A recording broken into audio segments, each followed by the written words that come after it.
Oh, we're going to break it down even more right now. Joining us live in studio on limited sleep, no rest for this guy when there's an election. It's Joe Fleming, our analyst, up bright and early with us this morning. Joe, good morning. Good morning.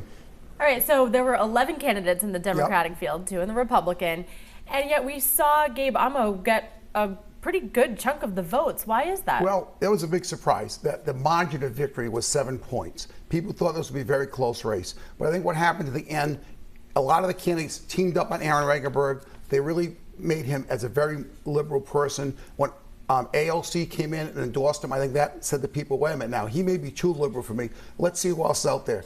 Gabe Amo came across as a person who really has experience. Even though he wasn't elected, he worked for 2 different presidents. He comes across as a very nice guy. I think the voters went on to that and said, he's a good alternative. He's more moderate. He's liberal, but not super liberal. So I think that really benefited him last night.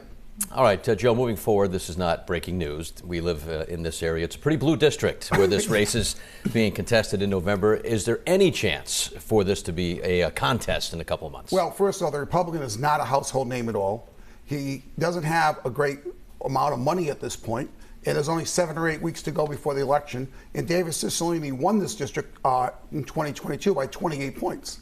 So it's going to be a very difficult. It's like climbing Mount Everest, and he's at the very bottom right now. It's going to be an uphill battle. I would be very surprised if this even becomes a competitive race. All right, so this is just to fill this seat. It's a special election. Right. This whole song and dance will continue and begin again next year. Is this a way for some of these candidates to test the waters and see if they have a chance for the full term in the next election? I don't believe so. I think Gabe Amo is probably, if he wins in November, he will be the Democrat in 2024. I don't think these other candidates will challenge him. I think the Democratic Party will rally around him. The Democrats in Washington will rally around him.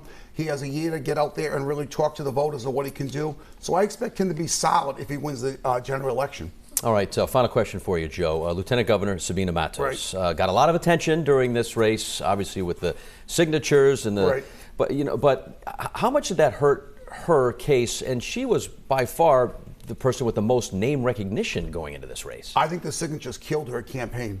The way it was handled by her campaign really gave a negative impression to voters. They thought something was going on. She could have handled it totally different. And I think as a result of that, her numbers dropped.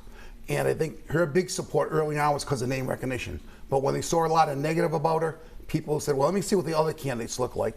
And that's her numbers went down. I mean, she spent, between her and her independent expenditures, they spent over $1 million in this campaign.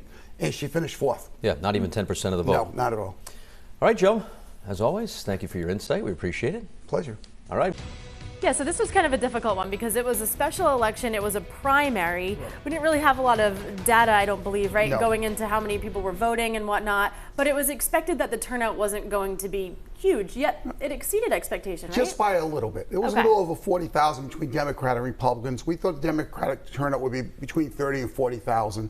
But again, that's only about 12% of the district. There's like 350,000 registered voters in the 1st congressional district. So in a lot of ways, it was very small. So why aren't people interested in voting in something like this? Well, first it was a special election, day after Labor Day, 90 degrees out, a lot of kids going back to school. Plus the campaigns have never really heated up until late. Early on in June, July, they were very quiet. So there wasn't a lot of interest in this 1st congressional district race. A lot happened in the last couple of weeks. So we had 11 candidates in the Democratic side, and Gabe Amo got a third of the vote, a pretty significant amount considering all those candidates. Why do you think that is? Especially 5 months ago, nobody knew who Gabe Amo was. He ran a campaign that got himself known. A lot of the other Democrats did not exceed where they thought they would be. They faded. The lieutenant governor faded. Don Carlson got out of the race. 2 people were spending a lot of money on TV. TV was left to Aaron Regenberg and Gabe Amo. And if people weren't concerned, did not like Aaron Regenberg, Gabe was the one who appealed to the voters at that point. He talked about being with 2 different presidents. People saw experience there, even though he was young, not elected, but he was in Washington. He knows what's going on, and I think that appealed to a lot of the voters. So now moving forward, this is just for about a year because it's a special election. Next year, we have an election all over again for the full term for the seat.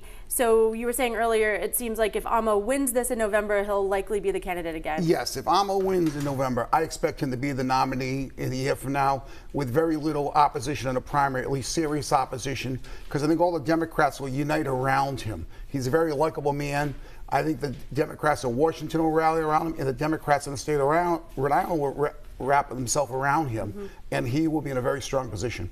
And looking at November of this year, obviously there is a Republican candidate as well, but his name is Gary Leonard. But what are we thinking here when it comes to Democrat versus Republican? Well, Gary's going to have a very difficult time. The election's only about 7 or 8 weeks away. He would have to raise an awful lot of money in this short period of time, which would be very difficult. He has no name recognition district-wide at this point. And I don't see the Republicans from out in Washington coming in to help him raise money at this point. So it's going to be a very big uphill battle. We'll have to see what he does to try to get media attention over the next few weeks. What do you think about voter turnout in November? Bigger than the primary? Well, that's going to be interesting to see. It could even be smaller for the simple reason there may not be a lot of activity. There may not be a lot of campaigns drawing voters out. It's going to be important for both of these campaigns to try to get their voters to the poll and develop interest in this election. But it's going to be very difficult.